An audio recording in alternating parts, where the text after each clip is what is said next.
Hello बच्चों, मैं education मित्र पीके और आज इस वीडियो में हम डिस्कस करते हैं डाउट का एक क्वेश्चन। क्वेश्चन क्या है देखिए। The energy of an electron in the ground state n equal to 1 for He plus ion is x joule. Then that for an electron in n equal to 2 state for Be plus 3 ion is ion in joule is। मतलब उसने क्या कर रखा है कि भाई He plus ion के लिए जो एनर्जी आ रही है वो कितनी है, -x जूल है। तो फिर यही चीज आप Be प्लस 3 के लिए निकालिए और उसको रिलेट करिए x से। चार ऑप्शन दे रखे हैं आपके लिए। तो सबसे पहले हम हीलियम के लिए निकालते हैं एनर्जी। जूल की फॉर्म में एनर्जी का जो फॉर्मूला है वही होता है -2.18 into 10⁻18 z square by n square joule पर एटम। तो हीलियम के लिए अपन को पता है जेड की वैल्यू 2 है और जो हीलियम के लिए बात कर रहा है वो n इक्वल टू 1। ठीक है, मूल अवस्था की बात कर रहा है इसलिए n इक्वल टू 1।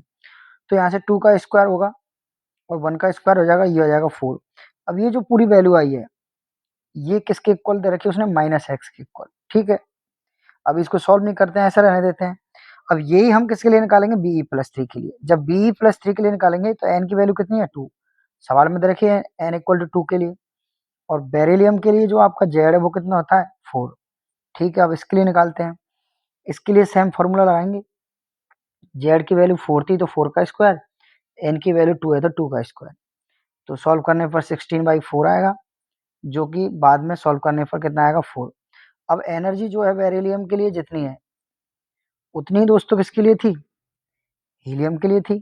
और हीलियम के इसको कितने दे रखा है, -x। तो ये पूरी वैल्यू भी किसके इक्वल है, -x के। यानी कि जो हीलियम प्लस के लिए n इक्वल टू 1 में एनर्जी है वही बेरिलियम प्लस 3 के लिए n इक्वल टू 2 में है। यानी आपका ऑप्शन नंबर 3 आंसर हो जाएगा। अगर आप इसको मल्टीप्लाई भी कर देते थे तो जो वैल्यू आती बाद में वही सेम वैल्यू इसके लिए आती। तो इसका मतलब दोनों के लिए सेम है। तो इससे आपका जो रिलेशन आ जाएगा वो आ जाएगा -x। एक सिंपल सा क्वेश्चन था। Thank you so much.